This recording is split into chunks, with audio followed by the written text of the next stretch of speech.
Right, this is going to be another episode of Hot Take Point Made, aka Are You Insane? / Kassad knows Nico better than me, yet also might never talk to him again if HooXi had stayed. So who even knows? Like, what's mad is there's like a soap opera element to this show now. I thought it was just going to be analysis and hot takes, but it became like TMZ or something instead of HTPM or whatever it's supposed to be. Although I made the joke before, the other name for the show could be Hot Take Sanity Check. It's not a bad name too. The thing is, there's no writers in esports that could honestly have put together a better chemistry in terms of the show. We're just fighting all the time, and yet we don't break up. Oh no, we've got some like, you know, Jerry, George, and Kramer type vibes going on. You know, like we've got like the fucking you at home decide in the comments who's who. But I'm just saying we got that sort of, you know, all they fits get together. the reference. That's the point. It's a bit of a boomer reference. A bit of a boomer reference. I want to be George. I want to be George. Honestly. When I was younger, I did, but then when I was a bit older, you know what? Kramer's quite cool too, in his own way. I think now I'd want to be Jerry. Probably the coolest. He's probably the coolest of the. My problem with Jerry is he could never enjoy anything though, Maui. He was always just like, yeah, but what about this? It's like, you know, exactly. Like, yeah, the joke of that show was he had like the hottest like women ever cameo on that show. Exactly. But then he always like dumped him at the end of the episode or like, you know, fucked it up or something mental. So I don't know. At least you'd get the short term. I know Yanko loves that show. He would watch it like 10 times. It's like the best sitcom. It's got to be the best sitcom, yeah. It is. It's the best. Like, all you need to know is normally I hate when American sitcoms have the laugh track. It doesn't even spoil that one. It's just so good. No. You don't even mind it. The writing's so good. For me, the best sitcom ever that we made is Frasier. It's pretty good. Frasier's so good. It's actually good too. Yeah. Unironically good, yeah. Yeah. And not least because it's actually one of the ones that is very limited, like, scope, but it's just really good with the jokes and it knows Only the character Fools well. and Horses and Frasier, those two things. Right. Who is the first person with the hot take? I will fucking take it. Why the fuck Go not? for it. It has to be G2, right? It has. Where's to be this going though? G2. Which angle are we going with now? Listen, you're not gonna believe this. You're gonna hate on them and say they're like not even gonna make a final. So come on, hit me with it. No. Hit me. Hate on them. Because we skipped G2 last time, now they have to be the first one on the line. And my hot take is based on these roster changes and everything, they might be better off leaving HooXi than bringing SNAX. Oh, wait, he's actually done us, Maui, because even though that's not really the craziest take, the idea is in context of Kassad, it's a hot take, right? Yeah, I see what he's done there. He's tricked us, hasn't he? I know. Because I was thinking, where's he possibly going? But, like, what he's basically done is it's backed into, like, the one angle where HooXi should stay. Okay, I see. Like, give us the reasons why, then. Give us some reasons, Kassad. Here's some bullshit. The thing is, like, look at it. Look at it this way, right? Basically, they brought Malbs right now as a replacement for Nexa, yes? And Malbs is a super aggressive player who played all the star roles, in that M80 team. He was delivering numbers. He was playing really good. The kid is sharp, right? Not gonna lie. And now they put him on these anchor roles, like most of the anchor roles, where he cannot do anything. That's one way to kind of kill a player's vibe completely. Like, yeah. I don't know, like, what's the vibe in the team, like, mood-wise and energy and, like, all these things, like, relationship between players. I don't really care all that much. But the point is, like, I'm looking straight from the in-game side, right? And putting him in that position is just gonna ruin the player in that sense, right? He's gonna drop off in numbers. It's gonna affect him a lot because he cannot take any of the star spots because nobody's gonna give it to him. Who's gonna relieve the positions? Nico, Hunter, nobody. Especially Hunter, he has a lot of things to prove. Nico has a lot of things to prove. They're the seniority in the team. They're not gonna give it up to the young guy at all. So he's put on the anchor spot, which is completely wrong in many ways, right? Considering what the player like Malbs is. It's not about, I listened to Richard's video as well, and he's like talking about the roles being over like used and that term and like whatever, right? But the thing is, like, it's not about the roles itself, it's about the instinct of the players, right? You have very impatient players who cannot sit in the pit, who cannot like save their util, who cannot like who don't have the mental capacity of making them some sort of sick plays. You have very skilled players with sharp aim that are very aggressive by nature, and you cannot go against those instincts. And that's just the way it is. And putting a Malbs on anchor positions just because he said he can, I know that's not the way, because I made the same mistake in my team, and just in a different, in a different lineup for a different player. And I'm telling you, it's a bad idea. It's a very bad idea. Comparing like my team as well, who is not on the level of G2 and all these like teams right now. But the thing is, like, when we had Faven on that spot, which is not his natural spot, he couldn't really play at all. He couldn't deliver anything. And people from the outside will say, oh, this guy, for example, Faven or Maus in the future will say, oh, this guy is a fail. It's a bad signing. It's whatever. The stock will decrease. I don't know what's happened to his career, whatever the fuck. But the truth is that, you know, he took all these spots. Maybe he volunteered for that spot. Maybe he was asked and he said yes, you know. But the bottom line is he's on the wrong. The second thing is obviously the IGL. Like, the IGL is a big question mark. Like, I don't understand it myself. You got a success, you got a recipe for success. With Nico as IGL, obviously Stewie was playing the way he was playing, but he was delivering at least something. He was better than HooXi in some of the aspects that Maui was speaking about a few shows back. And you see the kind of the recipe you need to follow, in a sense. You don't have the same players like you would be in Dallas, but you know the recipe. You know where to go. Nico decides not to do it, not to go for the IGL, even though it was a perfect moment for him to do it. He felt the success as the IGL. He has the m0NESY. He has Nico. He would get another player, and you know it would be good, right? It would be at least a recipe for a good period in G2's time, right? But they get SNAX, right? SNAX who became the IGL simply to extend his career.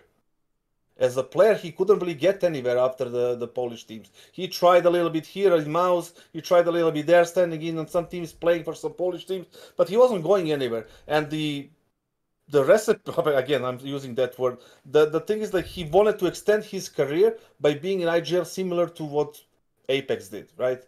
He was not going anywhere. He took on the role, but you know he has ZywOo, right, and he has all these things. And then he went to this GamerLegion team. He didn't really accomplish much. The GamerLegion team had best results with different lineup, yeah, in Paris Major or whatever they were playing good, and they sold their IGL. And he got there, and they didn't really do anything. And Maui spoke about disparity of the CTT sides and who has the biggest like gap, and the GamerLegion was one of them.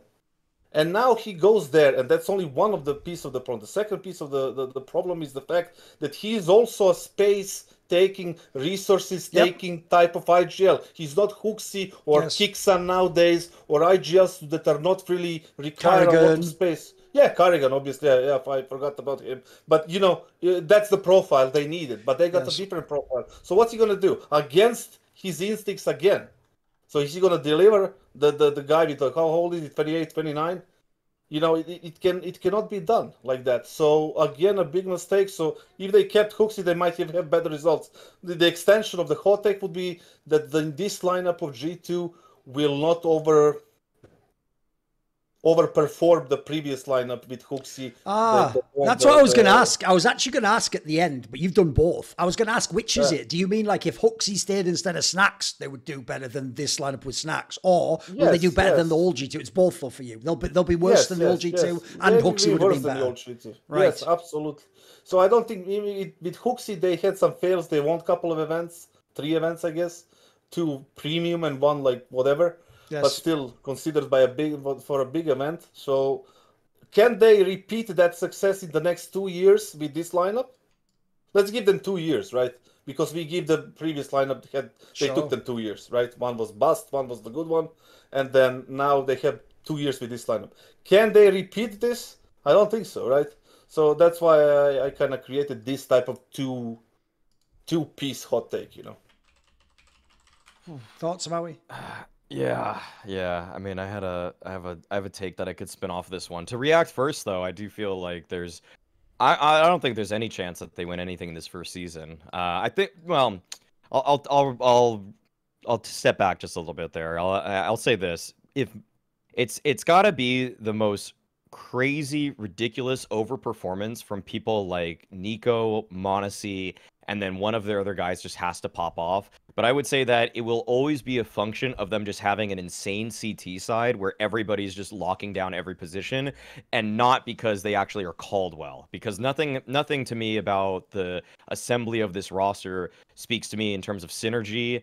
And I just feel like the way that they just completely disregarded the positions that their teammates played felt like a huge failure in GMing from the get-go there. And I like, you know, the needle swings on this whole conversation of we didn't care about roles, now we do care about roles too much, and I think it just lies somewhere in the middle. And I feel like the way that this roster was put together was they went back to 2015 or 2014 when nobody really cared about roles, and everybody just said, what, are you a rifler or are you a rifler? And then they're just sitting and saying all four of them should be able to rifle well, when it's like, all four of these riflers on this team want to be active. They want to make a lot of moves in the middle of the round. And for my money, like when watching SNAX play on that GamerLegion team, one of the things that was so exciting about them was he was kind of a high variance player because he would just live and die by his own reads. And the last thing I want to see an anchor do is live and die by reads. Like, I don't want you to just swing, like, if SNAX is playing B anchor on Mirage, I don't want him to just suddenly get bored and just push B apps and then just give up the whole bomb site, because the round's over. Like, you're not going to retake it. And I feel like SNAX is just, that's what he loves to do, because SNAX is one of those guys that he likes to win with his mechanics, but he loves even more to win with his brain. And he wants to use his brain every single time that he plays the game. And that sometimes got him and GamerLegion into a lot of trouble. It was cool when I saw him on CT side overpass, outplaying everybody, outmaneuvering them, but I also saw games where he just walks into two guys that are holding for him. So I'm not excited about this move at all. I have a way to spin off of this one, but if you want to take it, Thorin, go for it. I've got a bit on this. I mean, I've got a few angles. Like, first of all, holy shit, have the takes been cancer from fans on these two moves. They love these moves. This is mental. I don't know a single expert who likes these moves. Every fan's like, stop hating, because they're doing that thing, bro. Well, I'll tell you what they're doing for both players. They're idiots. So the reason why they've already started the discussion of roles don't matter is because they just think, it's like, again, they're doing a HLTV forum 5-man lineup, like, and Malbs will be just like he was in M80, and then you've got Nico and Monas, and you haven't got Malbs. You've got Malbs the anchor. And as kassad says, that will not only kill this guy's game, it'll kill his confidence too, it'll kill his stock. By the way, this is where this guy could end up in this team and then never ever play in a top team again. Even though, by the way, he should, with all the national teams, even if he didn't make it in this team, he should then be on, like, you know, an Ents or a Heroic or something. This guy can make it, but you haven't recruited him for what? Like, the joke is, let's be real. Also, please stop telling me he did loads of things in M80. He beat G2 once and then almost beat them a second time. That's it. Draw a line under it. That's all he ever did. But I'll give you this. He was fire. And he was really good at the low level where they played. But the point is, if you're G2 and he just beat you, it's even the old school way they used to recruit in CS kassad. The guy that beats you, the low team, you just recruit their best player. But the difference is, you're recruiting him and you're going to ruin his game now. Like, it's not like M80's vitality and you recruit him to take him from them. You're recruiting him showing to do what he did in M80, and he's not going to be able to do that. That's why that discussion of roles is so stupid, right? I'll give you an analogy, kassad. It would be like if you said that thing of, like, I mean, it literally happened. I'll give you the England example. You know, the one where, because Ian Wright's an Arsenal legend and obviously loves Saka, and at the time, because of the hype on the other midfielders, people were trying to say maybe Saka should be pushed out, even though, by the way, it's a terrible take now. But at the time, that was the take, because everyone was in love with Foden and Bellingham and all these players he had to have there, right? So the logic was, he just wanted him in the team. So he made this argument. You know, he could technically play left back. It's like, well, what's the point, though? He's a beggar on the wing, isn't he? Like, you idiot. Like, that's not where we want him. And also, he's not going to be as good at left back, is he? Like, a real left back probably do that role better. So I would give the analogy here is even worse, because I think anchor is one of the most extreme roles. So to me, this is like taking a winger and having him play goalie. Like, I guess it's possible for, like, a game you could do well. It's happened in football when people got sent off. You wouldn't have him play this, like, for the whole season, though, and then go, I hope he's as good. It's like, it can't be as good. He's not playing the role. So I think the Malbs one already is trash, because even though I don't think he has to be bad, I think this is going to massively limit him. And then he's also got the factor he's going into a team with massive names that are all established. Like, mate, this mother, I feel so bad for this guy. He's just taken the poisoned chalice. You have to take it. You have to if they offer you it. But you drink it and you die. And then the maddest of all is that they're hyped for SNAX. I've seen so many shit takes about this guy. Like, you know what? I was a critic of HooXi's T-side. I know they had different players, but HooXi's T-sides was worlds above fucking SNAX's T-sides. Because as Maui said, half of it was SNAX himself doing shit as well. And then also, I'm just going to throw this out there. Stop doing it where if I criticise SNAX the IGL, you're telling me I'm criticising SNAX the great player in Virtus Pro back in 2016. It's not the same person. He can't even be that player. I agree with kassad. He could go, like, the joke is, the level of team SNAX should be on is if Ents had kept that all Polish lineup, he could have been on that team. There you go. You could be on Ents, mate. But that's because I I don't expect you to go deep at the major. Maybe you make a pro league run. Maybe you like make it in the blast groups. You know what I mean? That's what you could maybe do. But the idea he's going to IGL G2. I'm with you, kassad. Like, the joke is, I would like beg HooXi to come back if I was G2. I'd just say, you know what, this was a big mistake. Let's not do this. HooXi, come back. You can have another season of it. Because I think the other thing that I hate about that is I've seen people make that comment, like, but he carried GamerLegion to what? I used to tell you the thing I liked about GamerLegion was them and Monty were like the ultimate upset merchants, but their job was to fuck up a bigger team's tournament. They'd get you at Katowice, but they're not going to the semis. They're going out themselves in the last game before the playoffs, you know what I mean? Like, they weren't actually like doing deep runs, etc. And by the way, it's not like their players were all bombs. They had some decent players in those lineups. They had good scouting as well. So I actually think... I think he was an okay IGL, and I'm even, by the way, there, giving him the 10% legend tax of sort of like, I'll give you a bit of status if you're a legend. I won't write you off completely, but you're not doing what made you a legend. That's with that one. This is also, by the way, why people really don't get that thing of like, everyone could do the roles, because you know what the biggest irony of all is? You might remember this, kassad. It was SNAX himself who made that argument. Do you remember? He actually insulted me once and said, even though I didn't bring this up in my interview with him because I'm actually fucking cool, he once said something like, his cat knows more than me about CS. Now, because he's a dumbass, he didn't understand. I think I immediately clapped him with like, yeah, well, that's about the only time you'd ever be around pussy or something. I had some fucking great reply, you know, just like, sit the fuck down, bitch. Sit the fuck down. So I already got him on that one. But the reason he said that, right, is because he once said in an interview, like back in the VP days, that like he doesn't even think we should have names like entry fragger and locals. He thinks it should just be almost like hockey. It's like you've got forwards and you've got like guard centers or whatever. Like he wanted like very, very broad roles. Well, the reason why the irony on that is so delicious is, remember when this guy went to Mouse Sports and his job was to be Steeko, except being Steeko is a nightmare because that's all the worst roles. You're throwing all the flashes. You're having the deagle while they have the gun. You're just setting up Oxford and boosting him. And, yeah, it's the worst role ever. And he went there and guess what, bro? You learned that day what roles are, didn't you? Because it fucking sucked. Your game sucked and they literally reversed the deal. They got rid of you and brought Steeko back. And also, they didn't even know at the time, Steeko apparently had commed for everyone when he was dead. And SNAX would just sit there like, I am the star player. Mysterious, I'm doing my secret moves through smokes, and it didn't work at all. So all I'm going to say is this: I don't think A, he actually knows what he's talking about with that roles thing, and B, I'm with kassad. I don't even believe there is a world where he's coming in and doing like HooXi. I think he's coming in and he actually, in his brain, this is my take, in his brain, he's going to be the third best player. He's going to be the IGL and call. He's smart. He's going to get his fucking lurks off. He's going to get his clutches. And you know what? SNAX is back. Oh, in the big apple, and he's hungry. No, listen, mate. At this point in time, you're fucking withering away on a bed of fucking famine at this point. You're not eating it. And also, mate, I'll just throw this joke out. It was sadicist anyway, but I also just don't believe you eat apples. Just going to put that one out there. Well, all right, applesauce, maybe. Applesauce, maybe. Definitely no applesauce. I have one last take, though. Go on, kassad. You can come in. No, I'm just going to add to your point, saying, like, with SNAX coming into that position, I don't think he can understand what he needs to do, because like all these positions that Steeko is taking were kind of the positions he was playing. Absolutely, right? Just more sneakier, less aggressive, more sneakier. And now where is he gonna fit in? Like, you know, playing on these defensive spots requires you to have a mental strength to do that, because you need to be patient, you need to be like calculated and all these things. And he's always going to try to go for something, even when you don't need to try to go. You need to sit back and be that, like, you know, supportive Steeko type of role, right? I've got one last bit. Okay. So it goes like this, right? First of all, I also think the other thing that's so dumb about this move is I didn't even need fragging from IGL, for my God. That all I needed was set up. Like, here's the joke, kassad.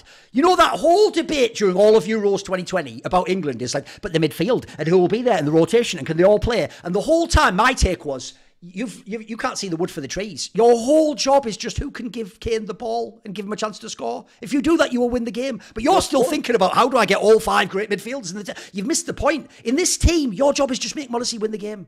He's the best player in the world, and your job is, let's be as selfless as possible, everyone else. And by the way, if you've done it right, this is why the Hunter thing's the fucking unspoken one, isn't it? The real job now should be make Malps, Nico and Mauisnake comfortable. It should be Hunter and SNAX who now play the fucking selfless roles, give everything for the team, but they're not doing that. Both of them are clawing a bit back themselves, you notice. You know, the worst thing is like the worst thing of it all is you cannot blame SNAX because if you got you have offer, to take the offer, of course, you have of to course. take it, Yeah. right? I'm with you. You don't say, I'm with you. no, the roles are not Yes. good, I'm not going in. No, so I'm with it's you. not on SNAX. It's more on G2 Yeah. and who made that call. By the way, to make that phone call, right? Like My hey, other join take us. was about HooXi, so if you want to jump in now, Mo, we jump in now.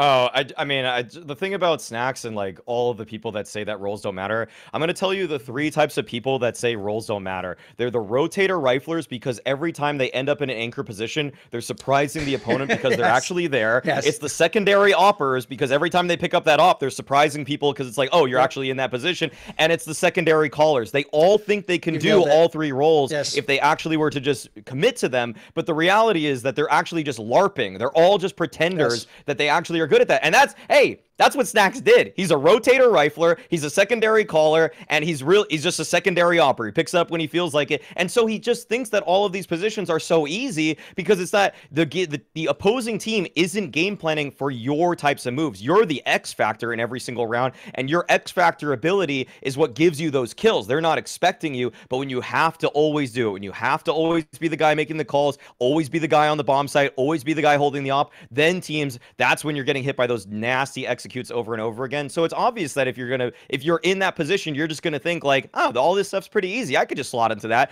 It's not. You haven't lived it. You haven't lived on that A bomb site or Mirage, getting pelted by just the perfect flash execute that every team has honed over the last 15 years.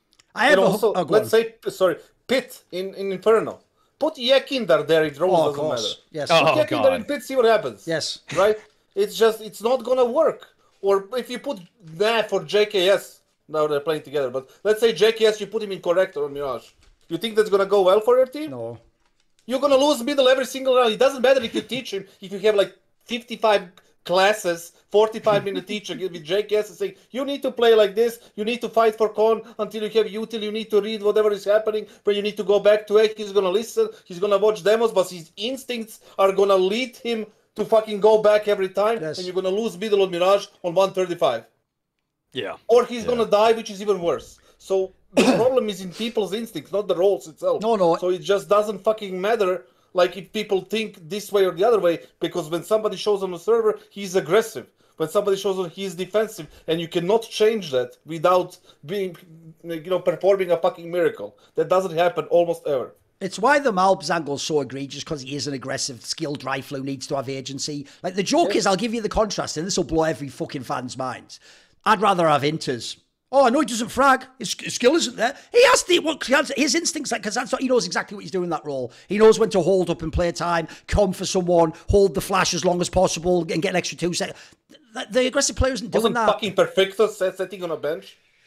Like, he was right there. Here's right? the HooXi take, because I want to do this. I'm going to agree with kassad. On this team, absolutely, I'll take HooXi any day of the week. I'll take HooXi any day of the week. And this is what's sad. Miss me, you dirty cocksuckers who were in the analyst/broadcast community who dared to imply this was an okay move to get SNAX. Because you just told me for the last year, the only person who can replace HooXi is IGL are the top 3 IGLs in the world.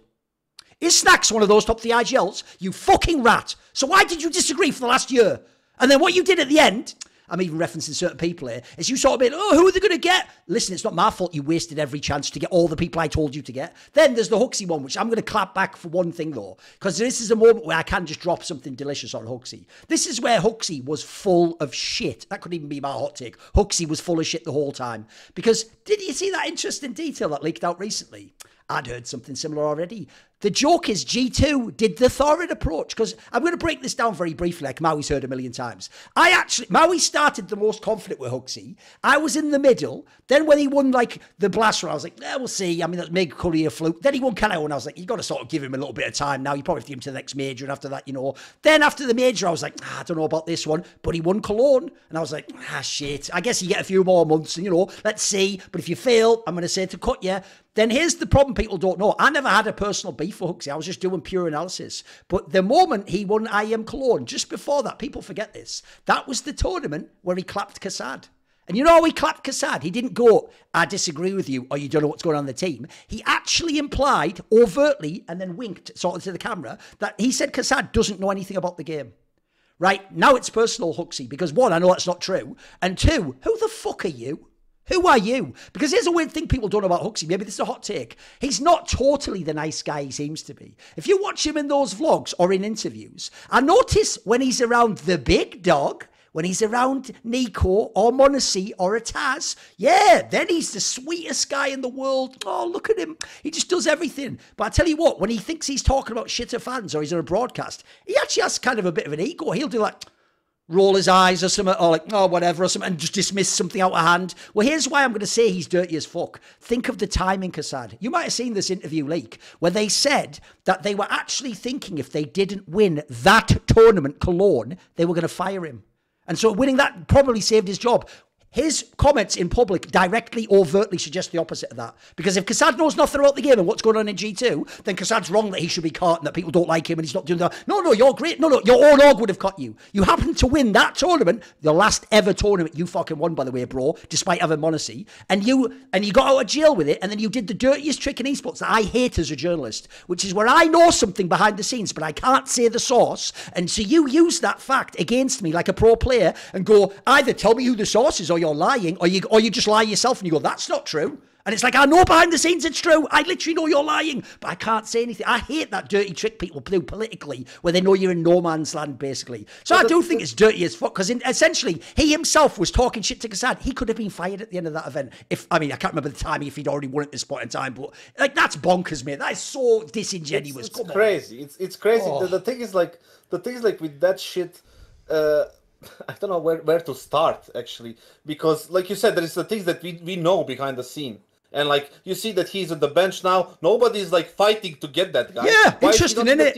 Yeah. If he was the top 3 giga chat, all this shit, why is it not like being, oh, this guy is going to, why is not going to Liquid? Yep. I mean, why not? If Meter is going by the way, I'll tell you one. Ultimate, since a lot of fans hate on Apex now, get HooXi, bro. Why aren't you asking for HooXi? Don't you want HooXi to work with ZywOo, win all those fucking tournaments? You cocks. You don't want him. Nobody wants him, bro. Nobody has said a single top 10 team should sign this guy. Like, I think people even know, hasn't every take on show's been, he should just go to like an ecstatic type team. Like, bro, no one's given him any of the status they used to. It's crazy. Go off. With G2, is like, that's a championship team. That's a championship mentality. We have a number 1 player, number 3 player, whatever, 2 and 3, sorry, and whatever Hunter was, 4, 7, I don't even know. It was something like that, yeah.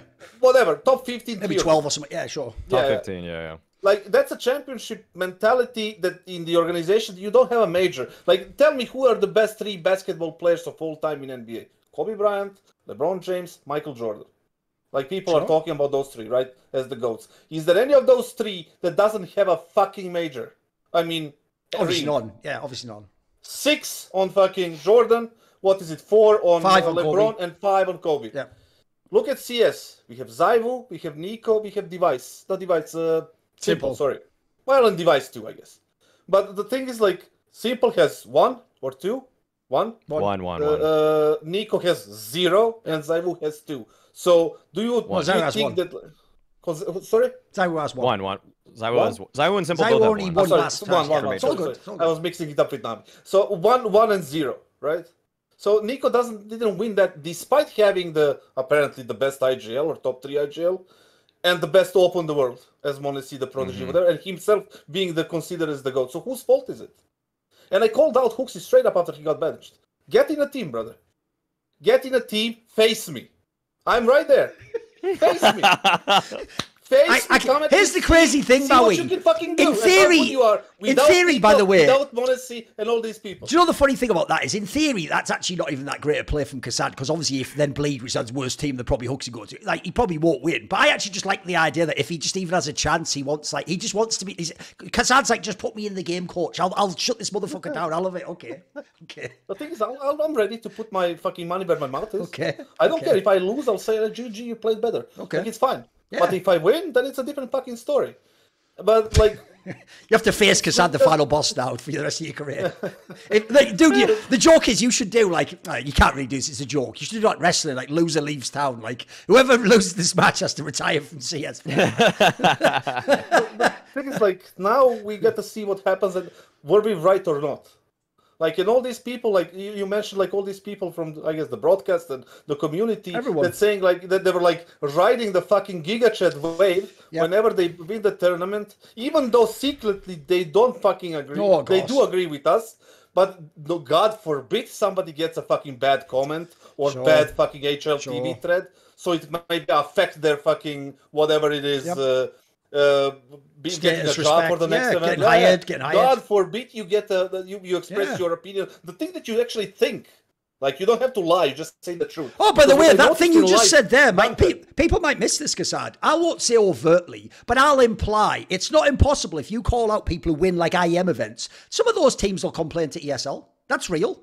They'll get mad about. I mean, Evil Geniuses literally did it about EPL, but some of those teams that can affect you getting hired for real. People don't know I just had the biggest balls in the world back then to call all those motherfuckers out. But the things that if ESL or any other TO does that, they should be called out.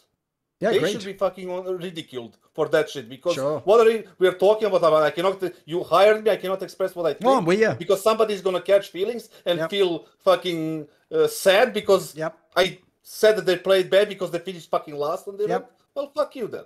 But the thing is, like, all these people that cannot afford to be like disliked, like what's up with that? Like, that's so wrong. Like, you know what I noticed in fucking life is the truth basically is your strongest weapon in anything. As long as you have truth on your side, nobody can fuck with you.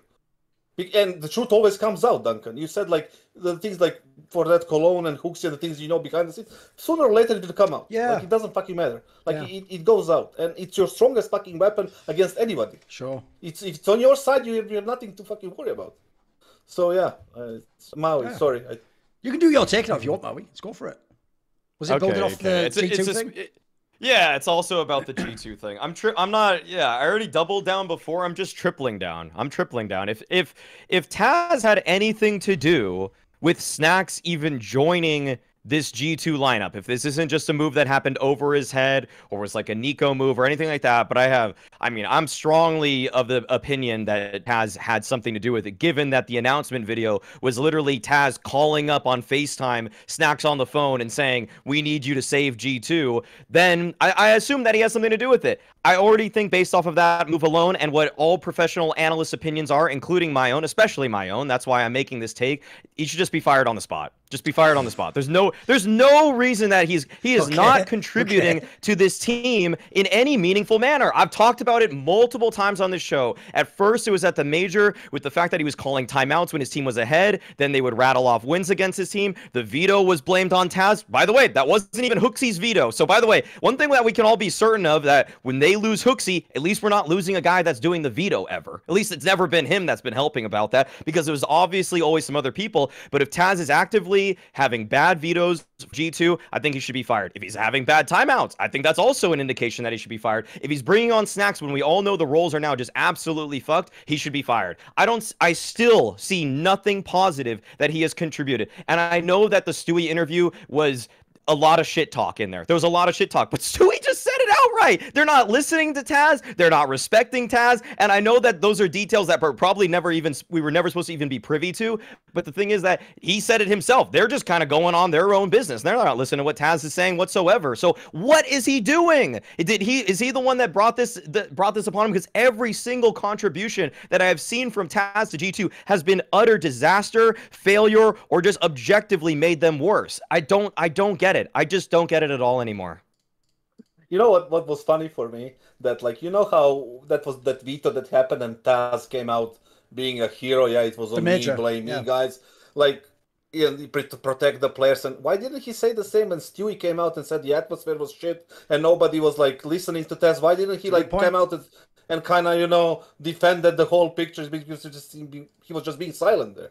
Like, doesn't that seem very, like, awkward to you? Like, he just said nothing about the thing. He even replied at some of my tweets back in the few months back. And that was like not even a major drama. It was just a tweet, whatever. This was a whole interview where he was discussing all the details that happened in the practice room in the fucking thing. Which, obviously, Stewie is not the most trustworthy person right now because of the whole drama. I think you don't know who to believe or not. But the thing is, like, let's say it's true, allegedly, right? Then why don't you just come out and defend it? Like, you explain it. Not the org, not the coach, no nothing. They just let it slide. Nobody gave a fuck, and that's it, right? So the second thing with Taz and SNAX, I don't know how it happened. In my mind, it was like G2 made that call, whatever, right, as a management, and they, for 100%, million percent, it was like, hey, Taz, we were thinking bringing your ex-teammate SNAX. Can you tell us more about him? And he certainly didn't go, yeah, this shit, like, you shouldn't get him. He went for, like, yeah, whatever, like, he said the nice things, whatever things, and then he thought to himself, probably, because sometimes that would happen, that, okay, maybe I can reinforce my position by my IGL, you know, being my friend, and that I played with for 5 years. I can, you know, have a stronger position in the organization if the player that is IGL is on my side, in my camp. Rather than getting an IGL who's going to say, like, hey, bro, those timeouts and that veto is not going to work anymore, right? Or whatever the fuck is happening. So then he might go and say, like, listen, I'm going to need another coach, or I'm going to do this. So which one do you think happened, right? That's like the normal train of events. Obviously, I don't know what the fuck happened, but that's how I would imagine it, right? So, okay. The bottom line is, like, your take, he should be fired. I don't think he should be fired until we see what the results of his experiment shows, right? Now, if they play shitty Counter-Strike, if they fail in multiple events, and we draw the line after those, like, you know, results and failures, and say, like, oh, listen, your project, your experiment, we gave you the freedom, we told you to bring whoever you want, you brought this, you put in there, you played like this, it didn't work, we're gonna go in another direction, right? I gotta jump in on this, because as a scene, what we always peddle is the fact that in Counter-Strike there's obviously a right play, but sometimes you win with a bad play, and it's always remarked upon that we so often, as just like fans or whatever, just use results-oriented thinking when we're watching this game, that it's like, oh well, he hit the headshot, so I guess it's the right play. I don't even subscribe to that with this move. I don't subscribe to the fact, because you need to have some sort of foundational ideas that would lead to a higher percentage play. That is how all of Counter-Strike works. It's always set yourself up for the best fight, even if you miss that shot. Like, let's say HooXi swings on the guy. The guy was full blind, the guy was not looking his direction, but HooXi just whiffed the spray. He still made the right play by swinging into that fight, but he just missed the shot. And I feel like it goes the opposite way too. If Nico hits a shot, sometimes we just have to shake our head and be like, well, it's probably not the best play, but he could have waited. He could have waited for the guy to plant, wait for the guy to tap the bomb, something like that. But instead, he just swung out and shot him. And it's like, yeah, that wasn't the good play, but it worked. And that's the thing. Like, I'm grounding this sort of call for Taz's head on this roster right now, because I just see, in a fundamental sense, it is a low percentage move to get SNAX on this roster, and I have to stick to the fundamentals that I have set out for myself, and not just be a results-oriented thinker, because the thing is that the results-oriented thinking can absolutely lead us astray, where it's just that m0NESY does incredibly well. If m0NESY has a 1.6 rating in a tournament, I'm not going to say, brilliant move, Taz, you got SNAX on the team. Like, that's not why they won the tournament. It's just because m0NESY and Nico carried them. I'll actually say I don't agree with the premise firing him now, but I actually sort of agree with kassad. To me, here's why. Because I looked it up. He joined the team officially on the 11th of December last year. So that was after they'd already done the Nexa move and kicked out JKS. So he inherited the entire squad. He never made any choices, as far as I know, in that team. So actually, he was just working on his rookie season as a coach with just whatever he was given. And as we pointed out a million times on all these shows, I didn't think that lineup was very good. I actually thought it was kind of whack. So I think the problem is, the reason I agree with kassad, you give him this season. If he made the call here, here's the key thing, kassad. It doesn't matter if he did make the call. If he didn't make the call, you know what? Everyone knows I'm friends with Zeus, and I've supported him loads and loads of times in Team Liquid. Here's the reason why I don't disagree with them firing and benching him, even though he's a friend of mine. Because from the things I've heard, even let's say when something maybe wasn't his decision, it's that scenario where you could have had it be your decision though, mate. And then you let another person make a decision you didn't agree with, and then it didn't go well. Well, at the end of the day, you are the coach. You're the authority figure. Like, in that scenario, what you do, if you're a man, is you either do like what kassad did in Cloud9. You go, I can't be around this. This isn't the way I want it set up. I'm leaving now. I'm not going to be here when we fail, so then it's on me, like I did all this. Or you go, change it my way and I'll stay. You actually have to sometimes put your balls on the line. Instead, if you play not to lose, which I think is what Taz has done, I think he's come in, he knows he's not the best coach in the world. He knows people like m0NESY are already fucking popping. He's just sort of trying to not touch too much stuff and let people do what they're doing. And now, if I agree, if he made the call for SNAX, that is shit at the end of the season. If they don't have results, fire him. If he didn't make the call for SNAX, if someone else made it and he went, yeah, we could do, fire him again. You should have told them that SNAX can't do this. Because here's the funniest thing about this story is, bro, I also don't get this take everyone has that, like, they're best pals. As far as I know, they were the two big egos that were clashing inside VP. They were the ones that weren't, like, the best pals of all time or whatever the fuck. The people who were more neutral was, like, Neo, Bialy, because the joke is, like, Neo just does, everyone likes Neo, and Bialy didn't talk, and Pasha's whatever, and he's not even, the joke is Pasha's off doing Connect 4 with a dog in the corner, and he's not fucking, oh yeah, the team and the strats, like, the guy didn't even know how to peek with the AWP, he just went, shit. Oh, you missed. I shot you. I always used to think he was like some guy that looked like he was like Make-A-Wish player in the fucking server. But anyway, enough about Pasha. So here's the thing. To roll it all back, my problem is I just don't buy that this lineup could be good. And so I'll agree with you. Fire him, but after this season. Because this season's going to go shit. After this season, just fire him. You said it nicely when it comes to decision-making. Like, if you want to be the coach, you cannot, like, what I cannot allow, and the good reference was the Cloud9 thing, you want to call the shots? Then I don't want to be there. Like, I'm going to call the shots. I'm going to make the decisions, and I'm going to suffer the consequences of those decisions, right? Or the success for those decisions, right? And I'm going to see that it is me, right? Because I'm paid and hired to do that job. And I'm not going to let you make the calls and then hide behind me, and then you just pretend you didn't do it. Then that's fucking shit. So that's not going to happen. So, and that is exactly kind of the thing that happened in C9, but that's a different fucking story. All right, here we go.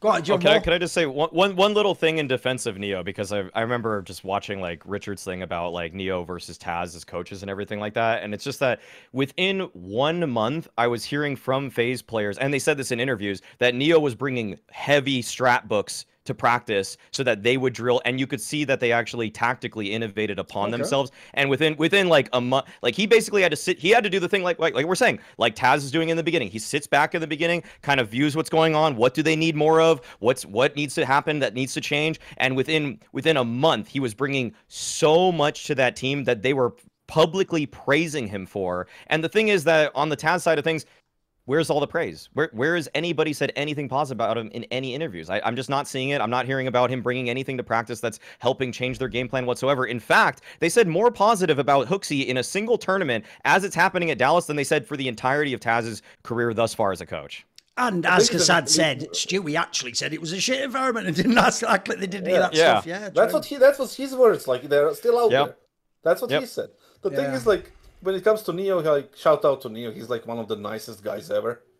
Like, every time I speak with him, he's like mega nice. He's like super calm and super like friendly and everything. I mean, like, when he joined FaZe and he was at the beginning of that Cologne or whatever the fuck was it. Like, I was in an elevator in a car with him or something. I can't remember. But the thing is, like, I spoke to him and he said, like, I asked him, like, how is it coaching going? It's not that easy, is it, right? And he's like, yeah. I'm just starting. It's like it's gonna take me a little bit time to get used to the whole dynamic thing, and the whole role is pretty much different than when you're on the actual server. So it's, you know, people are talking shit and whatever, but it's gonna take time to get used to. And he fit in nicely with those people in that team, right? They had success, they had some failures, but overall, you cannot say he was a bad coach for that team at all. Like, and you cannot say he was a mismatch for that team at all. Like, you know, and he didn't make any kind of crazy roster moves as well. So. He wasn't like the mega voice, but he wasn't really a kind of liability for that team when it comes to Neo. But you know, even though obviously they did upgrade from Twist to Frozen, just how Twist was playing, I'd say Twist was arguably as good in Liquid as Frozen is. But even though they made the one roster move, the reason also you can tell Neo had an impact is the number one critique of FaZe at the end of CSGO was their fucking tactical game had fallen off. They would just rely. Essentially, they started using Karrigan calls and Rop's clutches as a crutch instead of like the thing that puts you over the top. The difference is in CS2, this was the best team day to day. Whether they won the final or not, they were the one that cooked all the time and only used to, like, even though they lost, they wouldn't get blown the fuck out. So you can tell he had an impact. Right, here's my take. Remember, the whole premise is to make it a hot take. So you know what? Fuck it. Even though I like most of the players in Team Liquid, I'll make it a really crazy one. The reason this is really crazy is because if you think of formats like Blast, you actually can. I mean, think of Imperial at the end of CSGO. You can fuck around and almost make like a final as a bad team sometimes. But I have so little faith in this Team Liquid 5-man lineup. Even though I love JKS and for him, I think it's a slam dunk move. I am going to say this lineup at Tier 1 ST tournaments will, and I don't mean Bet Boom Datcher, shut the fuck up. I mean, this team won't even make a single semi-final. Never mind win a tournament. Like, here's why. Because I'm going to show you what cynicism is. This is where people always think I'm mean. Motherfucker, I reserve that. I do it as a joke. I'll show you how I'll be mean. I'll tell it, because my superpower, I've always said, is I say the really hurtful thing that's true. And that last part's the killer, by the way. So you ready? This is their lineup. They've got Yekindar. Based on the last year of Yekindar's play, Yekindar is a 5 out of 10 level player. That's just who he is right now. So there you go, 5 out of 10 for him. Naf, he's not at his absolute peak. He's still pretty good. I'll say he's a 7.5 out of 10 player. He's still pretty good. 7.5. He's a pretty good player. He's not a star necessarily, but his role, he's really good. He's sort of like, he's a little bit extra than you'd expect. Then you got Twists. Problem is, he's just made himself IGL. I would have given him like an 8 out of 10 or something, or an 8.5. As IGL, I'm telling you right now, mate, you can go right down to 6 out of 10.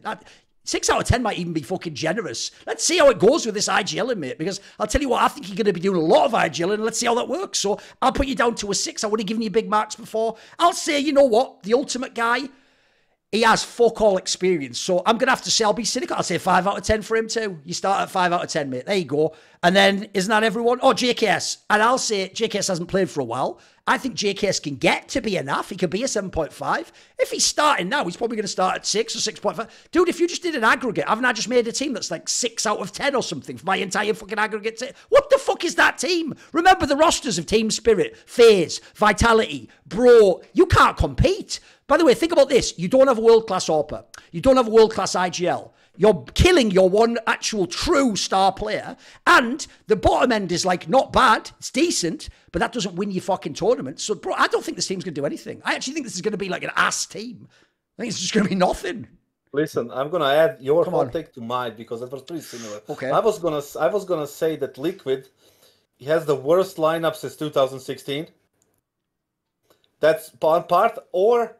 And if by the way, the reason that's a fire hot take, Kassad, is because the trick is on paper it looks good, but if you actually like I did with the players, it's not that good, is it? I know. Let me continue. The thing is, like the second part, it has to be a temporary lineup, like a blast, couple of things, events, whatever the fuck. It cannot be the true lineup. I refuse to fucking believe it. Oh, I didn't even mention that they hired Mythar as the coach, a guy who's never done anything whatsoever in any context. No one's even ever bigged him up. The joke is, you all remembered Mythar existed when you saw that news. You went, oh shit, that guy, remember from North. Yeah. Dude, people don't even remember this guy coached Mouse because it wasn't the period of Mouse you all liked. So, dude, this team is ass. It's just ass, bro. The thing is, like, you have Ultimate, who is the ultimate fucking gamble, if you ask me. Okay, not bad. Like, the thing is, like, I looked at his stats. Like, he doesn't have a single match against top 50 team recently. Yeah, pretty much. He only played one LAN, that was with AGO in the Pro League LAN. 2 years ago. He had some good numbers. Yeah, some good numbers here like and there. 5 seasons ago. Yeah. He had like decent numbers against this tier, but he doesn't have LANs. You are throwing him into the fucking wolves right now on blast, where every tier 1 team is playing. Yep. You know, after the season, after their boot camps, they're going to be going straight into it. You know, getting ready. You're throwing him there. That's a massive gamble. So I guess it can go either way. It's leaning toward one way than the other. By the way, Kassad, here's why we're not even hating on a young guy to hate on this guy. They've also never been good with using AWPers in Team Liquid. They're not going to set this guy up. He should call up HooXi and find out what the hell he's about to exist in is. Look at those star names there. They aren't going to be the bitch for you, mate. You're just going to be the guy like HooXi in the mid-round, awkwardly trying to get like a shot or following someone up and just losing the round with a gun. But that's like the least of their problems right now. You have JKS, he didn't play for fucking 9 months. Yeah. 9 months. 9 months. Listen, I promise you, I guarantee you, I think like he will get there again. He'll get good again, but you can't expect him day 1 to be good, obviously. Come on. It's going to take him a system to get him fair there. Enough. And the bigger problem than him not playing, as ridiculous as that sounds, he's going to play with the lineup with NAF. I was the coach of the lineup that had NAF and JKS. The Renegades, yeah. And you know what happened? After a month and a half, JKS came to me in the fucking house in Detroit and told me, Alex, I feel lost. I don't know what I'm doing right now on the maps, and I want to go fucking home to Australia. Like, he was at that point. So getting him means one thing, that he either is completely forgotten that, you know, or the other thing, sorry, it means 2 things, that he's offered to play more aggressive roles, because NAF is not going to move from his spots. No, yeah. and JKS cannot get his spots. So what's he gonna play? A little bit more aggressive, and that's similar to Marv's being a fucking anchor. It's not gonna be a thing. It's just not injustice that he played like that for the past 15 years of Counter-Strike. Since he was little one on that fucking picture when he was sitting at the PC. Sure. He was playing defensively. Like, he's still that guy. Like, he just too slow, clutchy, last one alive, super mega slow like a snail, gets the job done and he's in form. He's the turret on the CT side. That's fine. But, like, you cannot have two of those players. Like, the game is more dynamic now. You have less rounds, it's faster, shit is happening. It's a different fucking game. And it's not gonna work having two players like that. That's another problem with JKS. Twists might be the biggest problem there.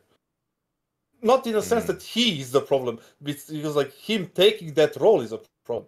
Didn't he learn anything from Yekin there? From that fiasco? Or the other ones? Like, listen, you don't need to be the IGL. You are in your prime. Star fucking years. With a leash, he's the best NA player that ever played the game. In fucking from the beginning. And right now he's demolishing everyone.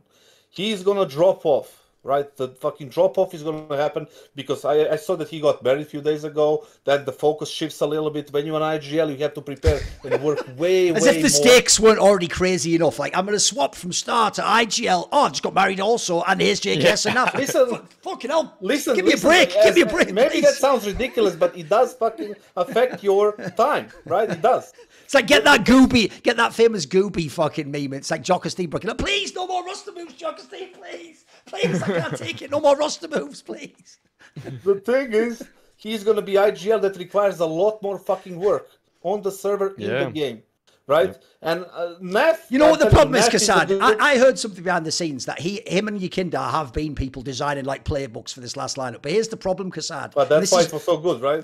Well, the joke is the premise is like why they fired KD and he wasn't using the playbooks, right? But this is the problem, Kassad. It's very different to sit or with no pressure and no round clock and design a playbook. And it's very different to call it every round in a server, right? That's a massive difference. Massive fucking difference. And also, like, your performance is going to drop. Yakin was stopped being the IGL and he didn't improve his performance at all. At all. And then the cherry on top of the fucking cake is the coach thing. Like, I'm not going to slam Meter, but you were right at some, like, he needs a pedigree to join Liquid. Like, you need it. Also, look at these big egos, dude. I want, like, a big coach to join this team, yeah. Listen, Meter, like, from what I understand, Meter is, like, super nice person to be around. Like, he has a good energy, he talks nice to people, he understands people. Okay. From the people's perspective, he's good, like, you know, people skills. Yeah, all right. That's fine. But, like, you don't need that right now. It's not priority. You need the in-game things right now. Because tapping someone on the back is not going to make him play better. You know, playing better is going to make play better, right? So you need to have develop the whole system. If that's what Liquid thinks they need, fine. Let them try. See what happens. I don't think that's what they need. Right? There's going to be teams that prefer that type of dynamic between the coach and the IGL. You know, that's also fine. And that's an important characteristic that coaches should have, like the people skills. For somebody it is. For me, I don't really give a fuck. I'm just blatant as it is. The thing is, like, you need to have, like, in-game stuff that people can respect. Right? They might not like you. The reason in my teams, I was not always the best people person, but people respect my game and my fucking passion towards the game and knowledge and whatever the fuck is it, right? So they do respect that and they honor that, right? But I don't know if they can accomplish the same thing with Meter there being alongside Twists, who is just became an IGL. That's a whole different fucking game, being the IGL and being a player. It just doesn't fucking, you know, relate at all. It's a completely different matter. So it's a disaster there right now. And that's why I said, like, either it's a temporary lineup or it's the worst lineup since 2016.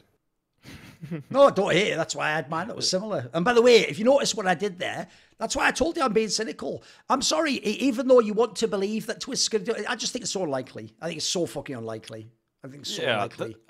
Fans think that anybody can do it now because Nico won one tournament. Device looks a little bit, Device and Astralis look a little bit better now, but history absolutely says otherwise. There's been a weird aberration here with these outlier performances from these newly formed IGLs, but that's not generally the case, and that's what we've seen. Also, am I missing something? Yeah. Why again? Maybe again I'm an idiot and I think roles exist or whatever. By the way, I'll just drop this little detail for you, and if you ever can see through this lens, you'll know why you can never fuck with me. Have you ever heard how Carrigan models CS? He models it off all my videos, you fucking idiots. He talks about the 2nd star and the 3rd star, and he had these roles.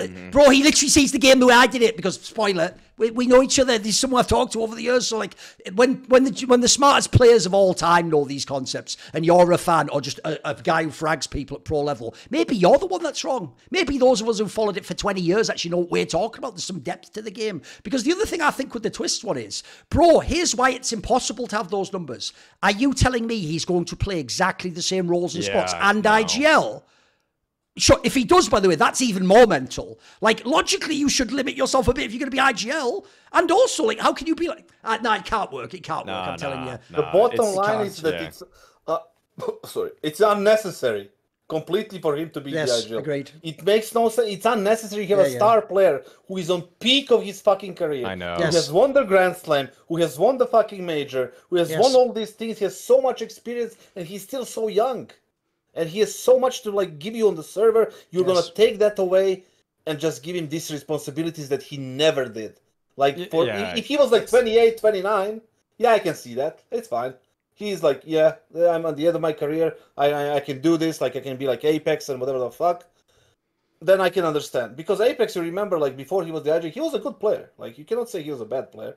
Like, he was aggressive. I mean, he went off down at the end of the years, but of course. Yeah. He at the beginning, like 2014. He used to be mega. Yeah, he was fucking sick, right? Like, let's not forget that, because people tend to forget that. No, they do. Think like, oh, now he is like fucking shit. They only remember him with ZywOo, so they think he was not that good. Yeah, true. Yeah, the thing is, like, if for example, like 4 years down the road, Twist want to do something like that, I'm all for it. But right now, at the peak of his fucking powers, you're going to take that away and you give him the fucking IGL role because you cannot find a normal IGL? That doesn't make sense to me. It has to be fucking temporary. By the way, this is also why, one, I hope it's temporary, because my hope actually is that, here's what I actually think should happen down the line. Hopefully down the line, there might be a world where if this lineup doesn't work, Naf might leave. Well, then JKS gets his spots and JKS gets to be in Team Liquid. Perfect for him, right? So I actually think it's even a good replacement to have ready weight in the wings. My concept is this. I like JKS, I like Naf, and I like Twist as players. So I'm not doing this because I'm hating on them. But I think you actually have to, especially after the failure of that super team, you have to be extremely cynical with what the likelihoods of these moves working out. Because let's face it, that first of all, the super team looked way better on paper than this did. And secondly, the super team had lots of like moving parts, but you just did, you hoped, didn't you? You hoped the Cadian system worked, and then that Yekindar could get back to it. You hoped all the, and it didn't happen, did it? So for this team, I've got to see it work, mate. By the way, I also wish I could get them, no joke, because I heard some rumours, Kassads, over the last 3-4 months of like big name players that they were turning down or they didn't want to get that were way better than these players. So I'll just say this right now. This is why I think you might be right, and it's a temporary lineup for one season. Because if I had a truth serum injected into all 5 players, one-on-one in a room, I don't believe all 5 players tell me they signed off on this lineup and they want this lineup. I don't believe it. I don't believe it. I think some of them, I think 1 or 2 might even be like, I don't even want this lineup, but I have to just wait out my contract or go elsewhere, whatever it is, you know. I feel like throughout also the last 5-ish years of this game, the way we've structured lineups is that if you're building a lineup from scratch, what you care the most about are 2 roles. You care the most about having an all-star in-game leader and a world beater opper, and this team has neither. That's the problem with it. It's like I don't care how good the rifle core is between, and the problem is that obviously like Naf is still really good, JKS could be good, Twist was very good before he switched to this role, and like that's great to have as 3 individual players on the team, but it's kind of the least important part of the team. There are other teams right now in World CS that have a really strong rifle core. Like Heroic is kind of one of them, actually. It's like that's why it's kind of a weird team. It's like because they didn't really have like Nikodas wasn't really an opper and Kixan's still kind of adjusting to the role. I'm not upset about their rifle core there between Nerds, Tessus, and Shush. I think it's totally fine, but it's just that that's like the least of your worries. That's like the last thing you should care about. You need a better opper, and you should have just got a different IGL. Like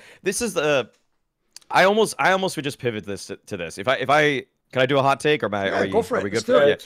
It's okay. Well, I actually would have. I think that the better move overall for Liquid was was to get HooXi. The best move they could have done in this offseason was to get HooXi, because he played, like, obviously I like the JKS signing a lot. I think the JKS signing is incredible 1-for-1 for Skulls, but honestly, I just think that Skulls would have been a better, I mean, not Skulls, HooXi would have been a better piece for this team overall. He would keep the game very simple. He would listen to his teammates. He plays the anchor roles that JKS is going to play. He plays them worse, obviously, than JKS is going to play them, but in terms of what he's able to do, he takes the weight off of xertioN running in first every single time, because he runs in first a lot of the time. He would, on T side, to me, he would assist them. On CT side, he would play the bad positions. I think 1-for-1, it would have made a lot more sense than this, because then now you're not hamstringing Twist with a role that he's not familiar with, and for whatever reason, because he had the best season, that was the best season that Twist has ever practically played in his life. That was one of the best 6-month stretches I've ever seen from Twist. Ever, period. Other than when he basically won that ESL 1 New York MVP, that was another peak of his powers. This, in terms of individual abilities, unprecedented for Twist, and now he's throwing it all away. And if he just got HooXi on the team, gave him a couple of the game plans, I bet you HooXi would have been more receptive to some kind of collaboration than kassad was. He knows that he relies on his star players. He knows that the way that he butters his bread is by getting his star players to, one, like him enough that they're going to talk publicly about him positively, and two, it's just that he's going to do the most selfless role in the game every single time he has to. And now you just have these people that are probably on this team that are probably all out to get theirs in some respect. Like, Twist will not be the selfless player in game leader, because I don't think he knows that he can't trust the players behind him. He's got a JKS that hasn't been playing for 9 months. He has an ultimate player that doesn't even ever play top 30 opposition. And how is he going to set this team up? He has to set it up around himself. To me, the way that I see this going is that, like, Twist is going to start getting remarked upon in the same breath as Blame F did when he was on Astralis, where it's just all about him, and people are going to start to turn on Twist. That's what I'm worried about the most for Twist, is that right now he thinks that he's going to have control of what he wants to do, but now it's actually the burden now lies on him. And now I think his public perception has never been better, because we see 2 Grand Slams, the major victory. He was playing incredibly well, but I think very quickly it's going to be the same kind of situation that happened to xertioN also. Blame F, xertioN, they both thought that they could take on the IGL roles. Their stats, well, Blame F still looked pretty good, but they weren't winning, and everybody called him selfish. On the other hand, xertioN's performance went down, and the calling looked bad. I'd see one or the other happening here for Twist.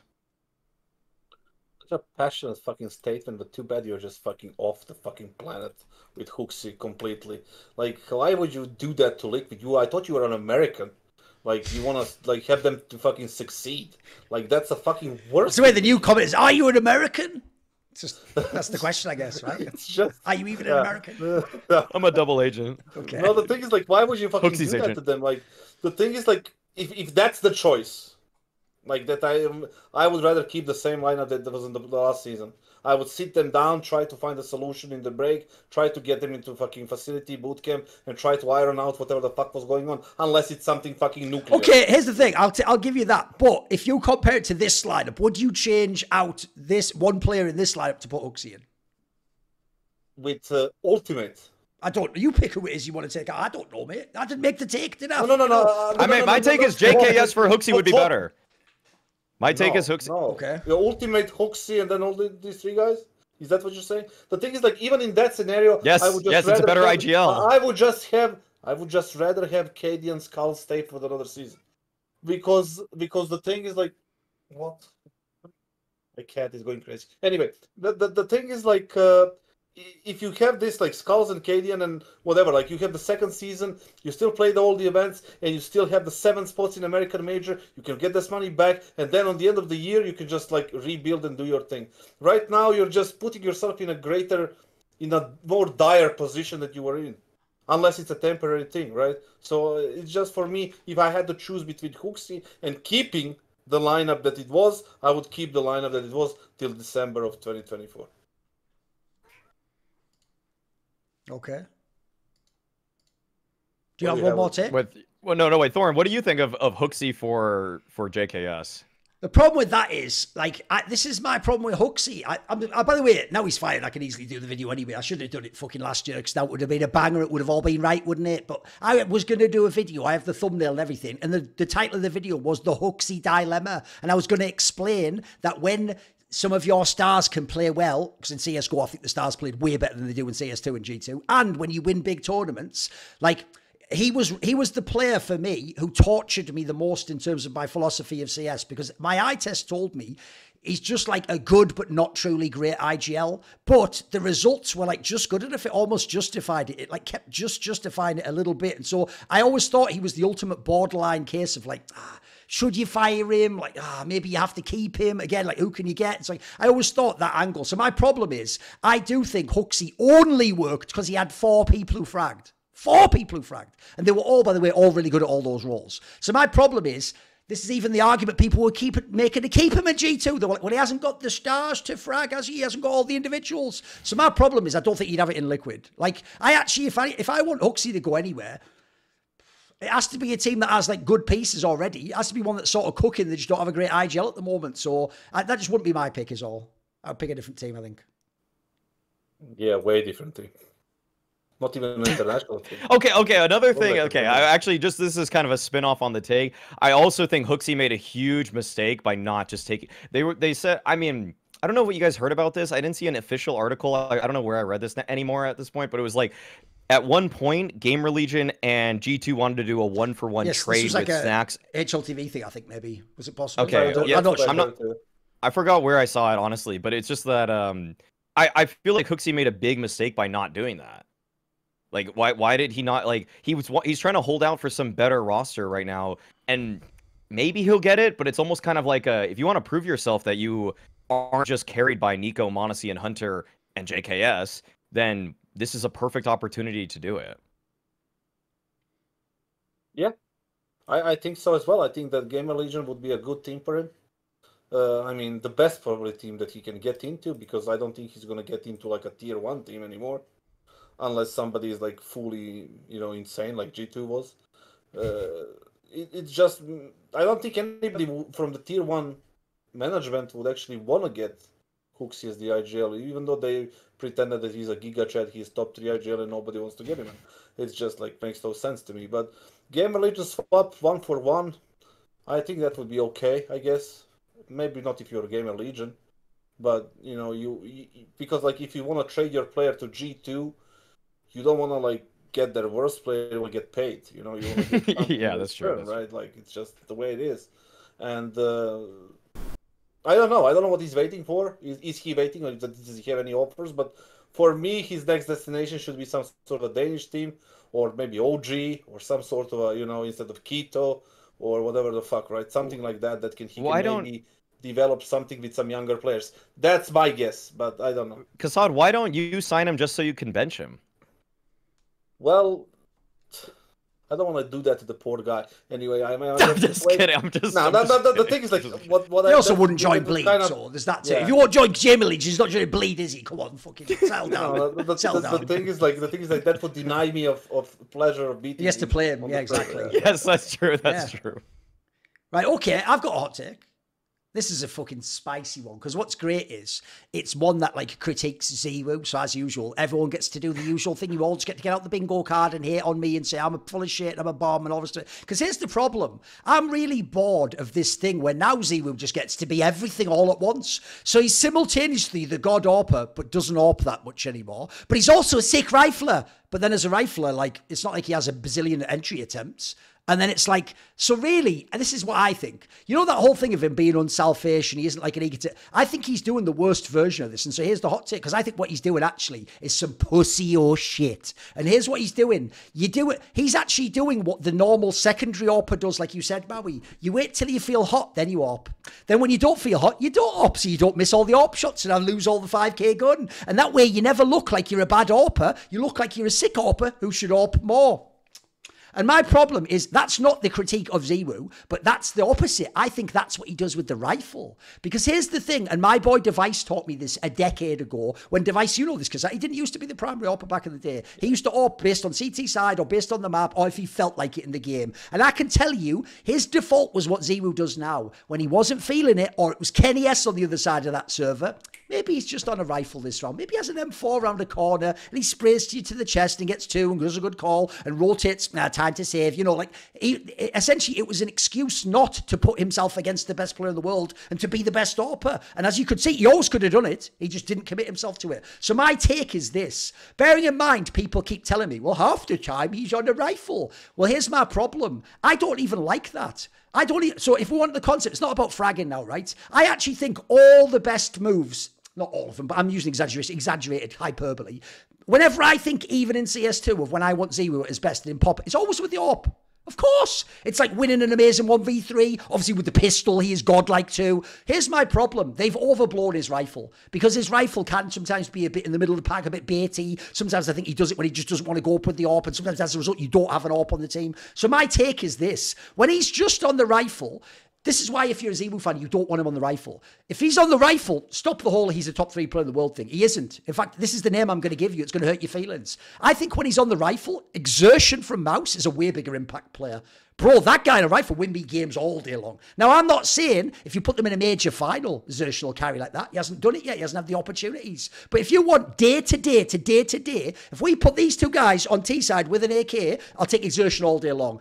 Impact-wise, he is winning me rounds and halves all over the place. I think ZywOo, he just shifts and moves and he chooses his moment to pop up. And he doesn't overhear and he has a quiet map in.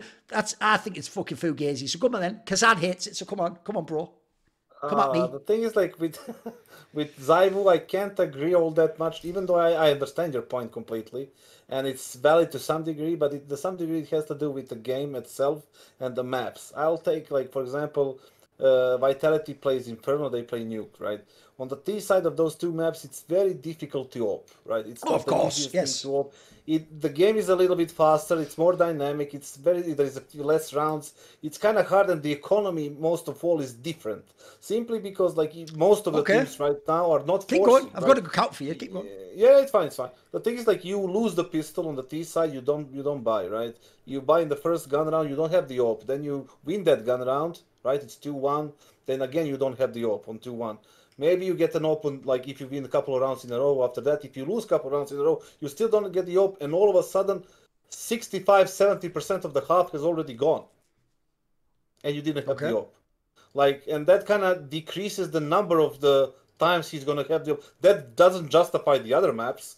Like, for example, where Ancient, for example, the op is super important on the CT side, and on the T side can be important as well.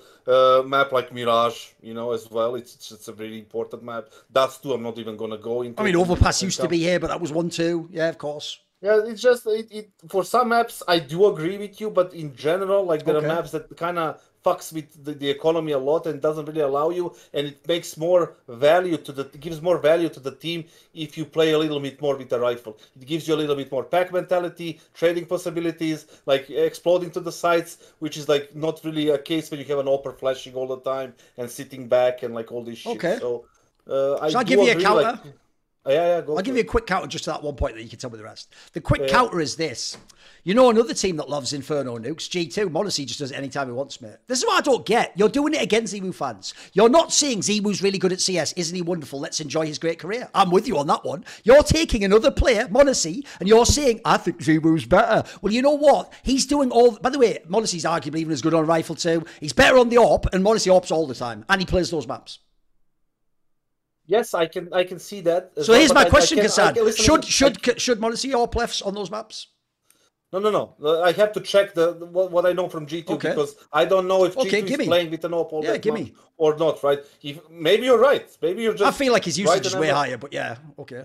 Probably, because especially on the CT side. On the T side, I can't remember because I haven't watched that T side all that much on Inferno. On Nuke, he does have the op.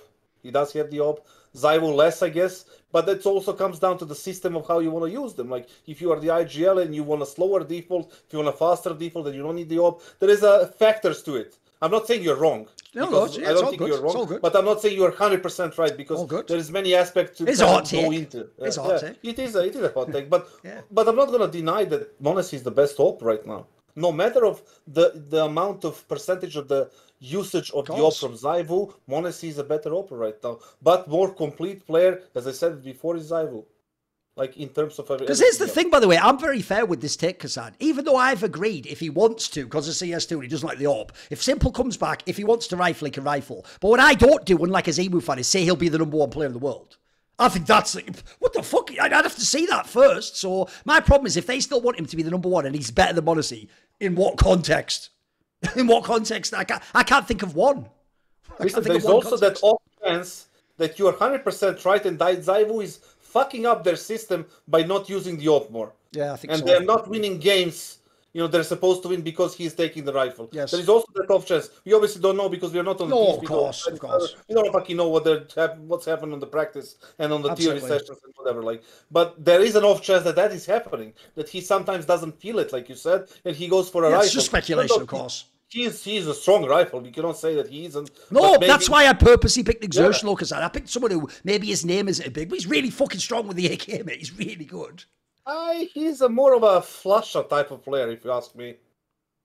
Like ZywOo, or no, he means xertioN bizarrely. XertioN, in what context? Yeah, he's in a sense that he's like sneaking through these things, using timings, using like crazy plays. He's not a super sharp player. Brolin is sharper than him, 100%. I don't know about he's that. Not better. Okay. He's not better. xertion's mechanics are really damn good. No. Mechanics are fine. They're fine. Yeah. But I'm not saying like Brolin in a fight 1v1, he's sharper, he's quicker. Mechanics are a different story. Okay. And also the playstyle is a different story. For me, xertioN is the #2 player in Melosports right now. Jim Hat is #1, xertioN is #2. Brolin, I guess, #3, and HooXi is #4, I think. Okay. But we are talking about xertioN right now. And I think that he's a great player. I'm not saying like there is a reason why they're why they were #1, and he was a big part of that reason. But the thing is that his playstyle is more of a flusher back in the glory days kind of thing, where he like sneaks through these different things. He's not on that level yet as Flusher was, but if he continues to rise like that, I think he's gonna surpass his successes as well. So for me, those two players are kind of similar in the way they play. I saw xertioN walking through smokes and dying like a potato in multiple situations when he doesn't need to. That's a lack of experience. Yeah, that's not him being like super bad, but he's going to learn from it. He's developing nicely. Here's the difference, Kassad, right? I will always say this. I would rather have a player making ballsy plays and doing too aggressive moves and then teach him when to choose to pull back than people tell me ZywOo's like, he's too unselfish and he just let anyone, I hate that shit, mate. You can't make that guy into an asshole. You know what I mean? I thought that you can change. I think it's way harder to change the second guy than the first. Yeah, and okay, the interview that ZywOo did with Moses for HLTV about some of those lines, I feel like that interview showed so much of his mentality in terms of and why it's tough to see him as a true #1 for an extended period of time, because he means world #1 here, but yeah, go on. Yeah, a true like a world and his #1. team is obviously #1 in case people get confused. Yeah, right. Like to see him as a world #1 because he doesn't have ego. And the thing is that everything that we've been taught through other sports and through history is that the #1 players in the world have ego. coldzera had ego. Get Right had ego. When Kenny S is on his game, ego. Simple has probably one of the biggest egos, and it's deserved that he had that ego. But then for ZywOo, he just kind of like wants to go with the flow. He sees everybody as his friend. He just like, he doesn't care about who he's playing in the server. He just wants to have a fun time or some shit like that. It's like, then you're never going to really ask for what it takes to win all the time.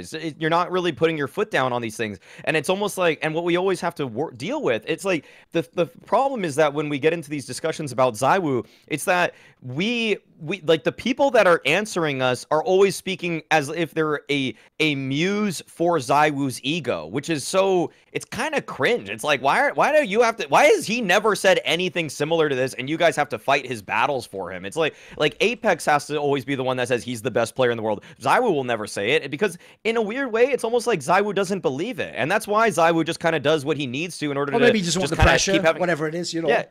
Doesn't want the pressure, just gonna keep having a fun time with his friends. And like, okay, like you're not in that space, and that's if that's just how you want to go, then like you're not. I don't like true like sustained world greatness is so. It's so tough to have when you truly have no ego, unless he's just purely lying. But at this point, I don't think he is. No, it seems I don't think he's lying. He seems an earnest person to me, man. He's genuinely just kind of wants to have fun and just sometimes and win rounds. Like it's. By the way, it's why I think he's a savant. I actually think in a normal life where he wasn't blessed by God and fucking dipped like Achilles into the pool of invulnerability, this guy was just supposed to be a really good CS player. Wasn't trying to be the greatest of all time, but he's been blessed with so much talent. He almost has to be in this conversation, but I don't think he sort of wants to be. I know that's mad because every other person did. I can tell you, Get Right was horny as fuck to be every MVP. He didn't want. Listen, he loves Forrest, but he didn't want you to think Forrest was better than him. And I love that about Get Right, by the way. That is dope. If you can play with Forrest and go, I'm the MVP. That's what I want ZywOo to do. I don't want to be like, hey, Spigs, you're good too, and you're good too. They're nothing compared to you, you bum. You are literally levels above them. They can't do what you can do. Understand that and embrace it. Literally, I mean, you're 100% right. He needs to be, but people need to understand. Like, sometimes you have to be selfish. Sometimes you have to say, listen, you back the fuck off. I'll take this. It's on me. I'll do it. Just move aside. I don't need you to do this. You do your thing. Let me do mine. It's like, you cannot always be super fucking, just friends with everyone. Everything is nice. It's like sometimes you need to be that guy. Sometimes you need to be like Michael Jordan. That was in basketball. Kobe Bryant was the same thing. He was fucking pushing people. He was taking everything. But he had the fucking talent. He had the work ethics, right? So all these great athletes. Look at the fucking tennis as well with Novak, with Federer, with fucking Nadal and all this shit. They were all different type of fucking beasts. No, they're trying to kill you. Yeah, of course. Yeah, they will just go in a corner. Exactly. They will fucking murder you. Yeah, they will shake your hand like GG, whatever the fuck. But when you fight them, it's fucking, you are done. There is no mercy for you. There is no nothing until they beat you. They are fucking going at you. So, and once they beat you, they become the nice. You can go outside. Yeah, that's how you do it. Exactly. On the fucking server, you just need to be a fucking killer. Yes. And that's it. And he needs to understand that simply because, like you mentioned, Duncan, he has this incredible talent. One in a fucking generation. Yes. Not many. How many people out there can compare with ZywOo, Nico, and Simple? Oh, mate, I've seen every single great CS player in the history of every version of Counter-Strike, right? Literally, in terms of talent, dude, he might actually be top 2. It might just be him and Simple. And I revere Nico and Neo, rather, in fucking 1.6 and 4. But, put it this way, I even think he's beyond Forrest. I actually think he's even beyond that. And I did think that guy was insane. So, no, his talent is unbelievable. The joke is, I almost this is obviously not plausible. It's a joke. I almost feel like this is why I'm sad Simple isn't still around. Because the other good thing, if Simple was still around and he was still really good and they played similar roles, is like he was starting to before we went online when he did that blast, Simple would have trash talked him. Simple would have been like, you aren't as good as me. I am better. Or in your team, you're more friendly and set you up. So here's the joke. I want it in a low-key way. I want ZywOo to fulfill his potential. But he needs it to be where, I'm essentially like Apollo Creed and I'll come in and train him. It's like, ZywOo, you want to beat Simple and be the best of all time? I will show you how it's done. We are going to do the regimen. I'll have you on a crash course diet of Kobe Bryant videos. Look at that. Yeah, he could have passed out this double team. He shot it over these bitches just so he could let them know that's what's going down in this team, mate. I want that shit, I want that ego to come out of him.